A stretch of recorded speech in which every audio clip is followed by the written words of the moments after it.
जय जय रघुवीर समर्थ। मना श्रेष्ठ धारिष्ट जीवी धरावे, मना बोलणे नीच शोषित जावे।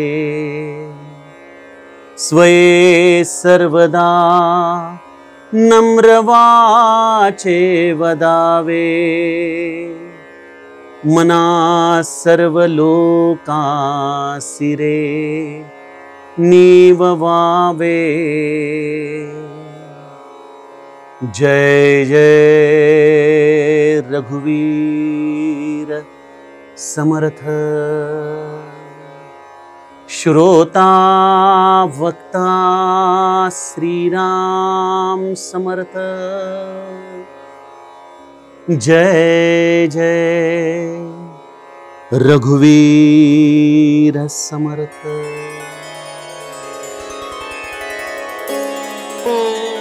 श्रीराम आपल्या सर्वांच्या हृदयस्थ वसणाऱ्या आत्मारामास साष्टांग प्रणिपात करून मनोबोध एक अंतरयात्रा या आपल्या श्री समर्थ रामदास स्वामींच्या मनाच्या श्लोकाचं जे आपण चिंतनात्मक दर्शन करत आहोत, सज्जन हो, त्यामधील आजचा श्लोक क्रमांक 7। गेल्या श्लोकामध्ये समर्थांनी मनाला विनंती केली की मना, अरे हा क्रोध सोडून दे। या क्रोधाच्या पायी तुला वारंवार खेदाला सामोरं जावं लागतंय। अनंत विकार निर्माण करणारा हा काम हे मना सोडून दे। मना हा मद धारण करू नकोस। मना हा मत्सर, हा दंभ ही आपल्या अधोगतीची कारणं आहेत। या सर्व विकारांना हे मना तू सोडून दे।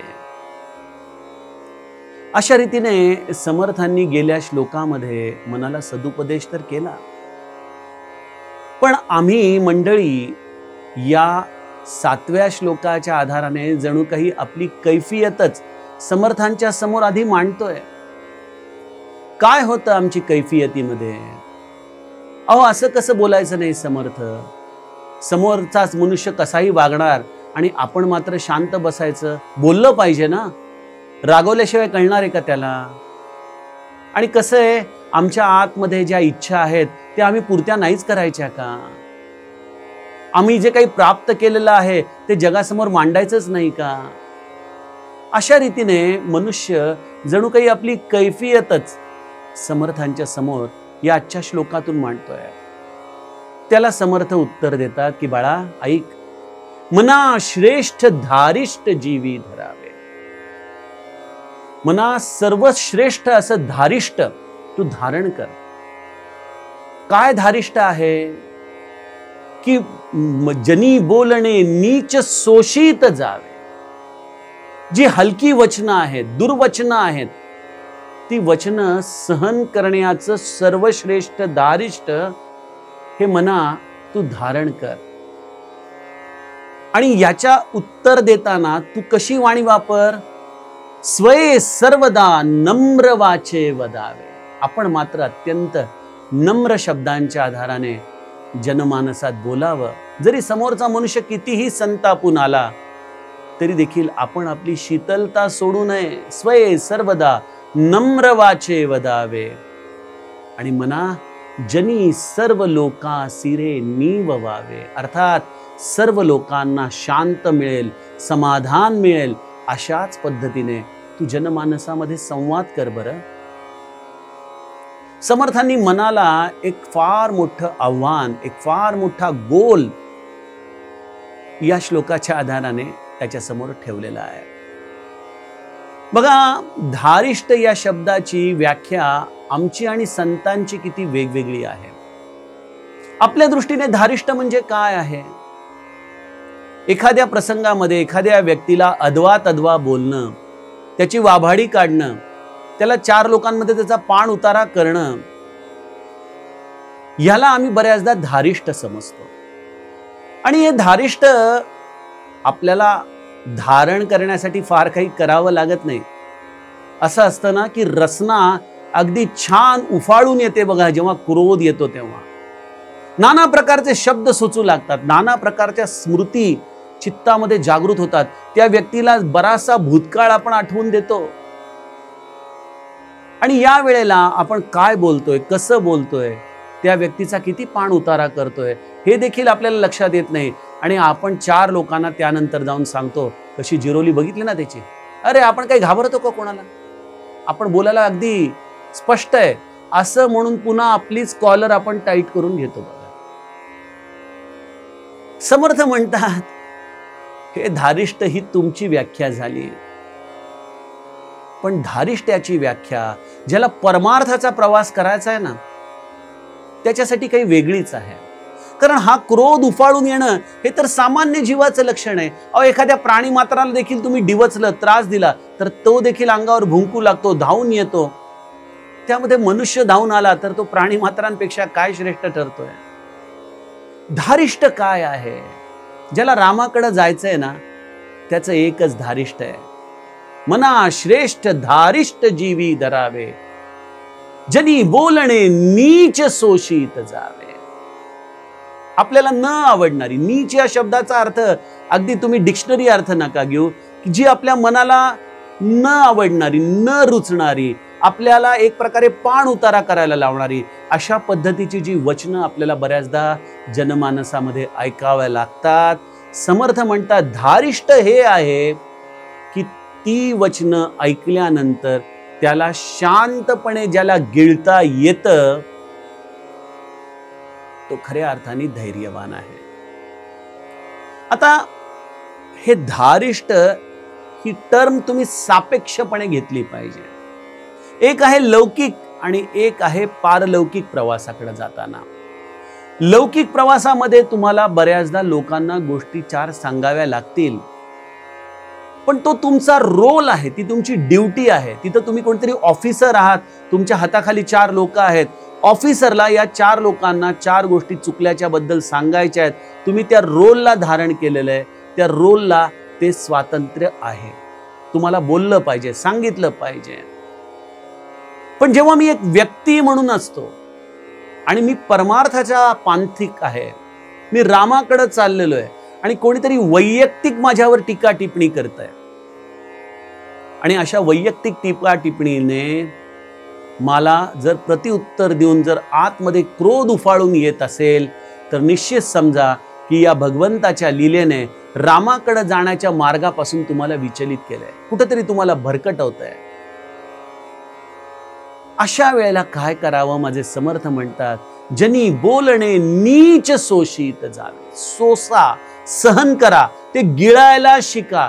ती वाक्य, ते शब्द तुम्हाला प्रतिउत्तर न देता शांतपणे गिळता यायला पाहिजे. आणि सगळ्यात अवघड गोष्ट आहे गिळणं. संताप आल्यानंतर मनुष्य काहीही केलं तरी प्रतिउत्तर दिल्याशिवाय शांत राहू शकत नाही. आणि रामाकडे जाताना हे गिळणं अत्यावश्यक आहे. कारण माझा राम आपला क्रोध निरंतर अशाच पद्धतीने गिळत आलाय. किंबहुना त्या मायातीत असलेल्या रामाला क्रोध येणं आणि न येणं हे देखील अज्ञानवशच आम्ही बोलतोय. पण अगदी लौकिक पातळीवर बोलायचं झालं तर जेव्हा रामाला वनवासाला जाण्याची आज्ञा कैकेयीकडून झाली, राजा दशरथाने मौन संमती त्याला दिली. खरं तर रामाने त्यावेळेला उत्तर दिलं की आई, माता पित्याची आज्ञा मला शिरसावंद्य करून पालन करण्याचं सद्भाग्य मिळतंय. माझ्यासारखा नशीबवान दुसरा कोण असणार? आणि याही पेक्षा सद्भाग्य असं की माझा भरत मला सिंहासनावरती बसलेला दिसेल. यापेक्षा मला अजूनही आनंदाचा क्षण तो कुठला आई? आणि मी वनामध्ये जाईन, मला तिथं सत्पुरुषांचा अनुग्रह मिळेल, आशीर्वाद मिळेल, याने माझं सर्व दृष्टीने कल्याण होणार आहे. किती गिळणं आहे हे. आपण काही वेळ रामाच्या ठिकाणी जाऊन उभे राहा बरं. कदाचित आपण रामाच्या जवळपास जाणारे असू तर आपण देखील म्हणू की हो, भरत राजा होतोय, मला आनंद होतोय. पण मला एक गोष्ट कळाली नाही, तुम्ही मला का वनात पाठवताय?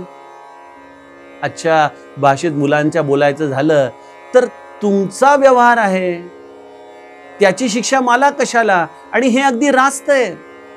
दशरथाने वरदानं दिली होती कैकेयीला आणि त्या वरदानाच्या बदल्यात तिने रामाला वनवास मागून घेतला. त्याची शिक्षा रामाला झाली. आणि हा काही साधा सुद्धा वनवास नव्हता. तापस बेश विशेष उदासी 14 बरीस राम बनवासी. तपस्वी वेशामध्ये उदासीन अवस्थेमध्ये रामा तू वनवासात राहायचं 14 वर्ष. माझ्या रामाने तंतोतंत आज्ञा पाळली. तपस्वी वेशात, अनवाणी पायाने, काट्या कुट्यांमध्ये, थंडी वाऱ्यात, उन्हा तानामध्ये माझा राम अरण्यामध्ये भटकत राहिला. कारण शहरांमध्ये जाणं त्याला या तपस्वी आणि उदासीन अवस्थेसाठी मान्यता देणारं नव्हतं. माझ्या रामाने ते गिळलं. त्याने विचारलं नाही, आई पण मला वनवास का, मला वनवास का? नाही, ही आज्ञा आहे आई वडिलांची. माझ्या रामाने ती गिळून घेतली. सज्जनो, त्यामुळं रामाकडे जाण्याचा मार्ग आहे ना, यामध्ये आम्हाला हे गिळता येणं हे फार महत्वाचं आहे. आणि हे गिळणं कसं असतं? महादेवासारखं असतं बघा. महादेवाने या अमृत मंथनामध्ये, या सागर मंथनातून निर्माण झालेल्या हलाहलाला देवतांच्या साठी स्वतः प्राशन केलं. असं ते भयानक हलाहल होतं की सगळं ब्रह्मांड जळून खाक झालं असतं त्याच्या उष्णतेने. असं हलाहल महादेवाने प्राशन केलं. पण त्यांनी ते कुठं ठेवलं? कंठाशी ठेवलं. तो नीळकंठ म्हणून प्रसिद्ध झाला. आणि कंठाशी ठेवलेला हलाहल याचा अर्थ काय आहे? ना ते पोटात गेलं ज्याच्यामुळं तो स्वतः त्याचा त्रास करून घेईल, ना ते हृदयात गेलं ज्याच्यामुळं त्याला त्याचा संताप सहन करावा लागेल. त्याने ते आपल्या कंठाशी ठेवलं कारण तिथे त्याला रामनामाचा आधार होता. आपल्याला झालेली निंदा देखील आम्हाला जेव्हा अशा पद्धतीने कंठाशी ठेवता येईल, कारण पोटामध्ये गेली की ती निंदा मत्सर रूपाने शरीरामध्ये पसरते, क्रोध रूपाने शरीरामध्ये पसरते.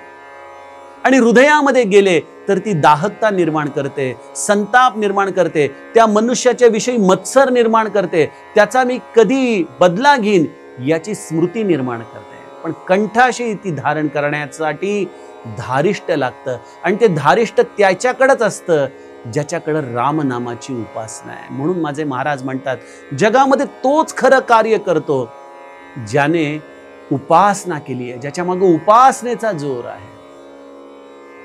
आजच्या काळामध्ये देखील आपण बघतो ना की अनेक ठिकाणी मोठ्या मोठ्या पदावर बसलेल्या लोकांवर अनेकदा इतकी चिखलफेक केली जाते आणि बहुतांश वेळेला अशी चिखलफेक त्या पदावरची व्यक्ती सहन करू शकत नाही. परंतु काही असे उदाहरणं आजच्या काळातही बघायला मिळतात की अशी चिखलफेक होत असतानाही मनुष्य परम शांततेच्या आधाराने कुठलंही उत्तर न देता या निंदेला गिळायला शिकतो, कंठाशी धारण करतो. त्यांच्याविषयी कुठलीही कटुतेची भावना ठेवत नाही, कुठल्याही पद्धतीचं तो संतापाची भावना घेऊन जगत नाही. आणि सज्जनो, हे करण्यासाठी अत्यंतिक धैर्य लागतं, अत्यंतिक धारिष्ट लागतं. हे धारिष्ट ज्याच्याकडे आहे तोच अशा पद्धतीची निंदा झाल्यानंतरही शांत राहू शकतो. समर्थ म्हणतात की अशी निंदा केल्यानंतरही स्वये सर्वदा नम्र वाचे वदावे. अशी निंदा झाल्यानंतरही आपण मात्र अत्यंत गोड, सुमधुर आणि विनम्रतेने आपली वचनं बोलावी. किती अवघड आहे. आमच्या महाराजांच्या चरित्रामध्ये एक उदाहरण आहे. इंदोरचा एक अबकारी अधिकारी भगत नावाचा, किसनराव नावाचा महाराजांच्याकडे आला होता. आणि तो अबकारी अधिकारी इंग्रजांच्या काळातला. आणि त्यांनी महाराजांना अद्वा बोलायला सुरुवात केली. महाराजांना म्हणाला, तुझ्यासारखे 56 साधू बघितलेत, तुझे हे गाशा गुंडाळ आणि इथून चालता हो, अन्यथा माझ्याशी गाठ आहे. महाराज एक नाही दोन नाही त्याच्याकडे शांतपणे बघत बसलेत. हा पुढे जाऊन म्हणतोय, मी म्हटलं ना तुम्हाला की क्रोधात भवती सम्मोहात, सम्मोहात स्मृती विभ्रमा. याची स्मृती गेली आणि हा महाराजांना बोलता बोलता संतापला आणि एका टप्प्यावर काय म्हणाला, खरा साधू असशील तर माझं भविष्य सांग. महाराज म्हणाले, बाबा आम्ही रामाचे दास, आम्ही काय भविष्य सांगणार. हो पण ही माझी जीजी हुशार आहे बरं. असं म्हणून छोट्या जिजीबाईच्या पाठीवर महाराजांनी थाप मारली. जिजीबाई परकर पोलक नेसलेली पटकन मांडी घालून महाराजांच्या पायाशी बसली, डोळे मिटले आणि तिच्या मुखातून प्रत्यक्ष जगदंबा बोलू लागली, ए किसन ऐक, 2 आठवड्यात तुझी दोन्ही मुलं मरणार आहेत आणि त्याच्यानंतर तुझी बायको मरणार आहे आणि तुला जेलची हवा खावी लागणार आहे. हे ऐकल्यानंतर तो किसन हबकला आणि अवसान आणत महाराजांच्या समोर निघून गेला आणि गोष्टी तशाच घडल्या. एका कोरड्या ओढ्यामध्ये मुलं खेळत असताना पाणी सोडलं, मुलं वाहून गेली. बायकोने मुलांच्या विरहामध्ये विहिरीत उडी मारून जीव दिला आणि त्याच वेळेला कोर्ट कचेरीच्या कामामध्ये काहीतरी अपहार केला म्हणून त्याला तुरुंगाची हवा खावी लागली.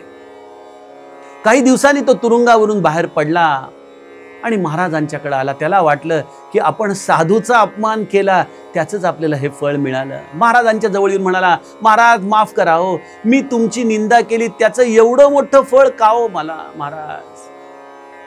महाराज यावरती म्हणाले, अरे उठ उठ, अरे आम्ही काही बोललो आणि त्यामुळं असं झालं असं नको समजूस बरं. हे तुझं प्राक्तन होतं, हे तुझं प्रारब्ध होतं. केवळ तू विचारलं आणि त्या दिवशी त्या जगदंबेने तिच्या मुखातून सांगितलं की हो, या गोष्टी घडणार आहेत. या जरी तुम्हाला भेटला नसत्या तरी या गोष्टी घडणारच होत्या. आणि राहिला प्रश्न माझ्या तुझ्या स्वीकारण्याचा, तर बाळा मी तर त्या दिवशी देखील तुला स्वीकारायला तयार होतो, पण तूच माझ्याजवळ यायला तयार नव्हतास ना. अजूनही वेळ गेली नाही, काही हरकत नाही, जीवन हे असंच आहे. मान अपमान, लाभ हानी हा जीवनाचा भाग आहे बाळा. याचा जास्त विचार करू नको. झालं ते आता सोडून दे, आता राम नामाला लाग. त्याला महाराजांनी दीक्षा दिली आणि ते राम नाम त्या किसनरावने इतकं मनापासून घेतलं की इंदोर क्षेत्री हा भक्त किसनराव म्हणून नंतर पुढं प्रसिद्धीला आला. जर महाराजांनी त्यावेळेला त्याला असं सांगितलं असतं की बरोबर आहे, साधूचा अपमान केला तर असंच होतं. आणि रामायण देखील या वाक्याचं एंडोर्समेंट करतं बरं का, की साधू अवज्ञा तुरत भवानी कर कल्याण अखिल कर हानी. साधूचा अपमान हे कल्याणाची हानी करणारं असतं, पण साधू कोण आहे? जो त्याला प्रतिकार करत नाही, जो गिळतो. आणि त्यामुळे समर्थ म्हणतात की मना असं तू श्रेष्ठ धारिष्ठ जीविक धारण कर. मना बोलणे नीच शोषित जावे, स्वये सर्वदा नम्र वाचे वदावे, मना सर्व लोका सिरे निववावे. कारण जसं आपण उत्तर देतो, जसं आपण डोंगराळ भागात ध्वनी काढतो, तसाच प्रतिध्वनी येत असतो. त्यामुळे जो अशा पद्धतीने गिळून घेतो आणि गोड वचन बोलतो, सज्जनो, त्याच्या देखील आयुष्यात भगवंताची सुमधुर शांतता, सुमधुर वचनच त्याला प्राप्त होतात. म्हणून आज संतांना आपण हार घालतो, त्यांची पूजा करतो.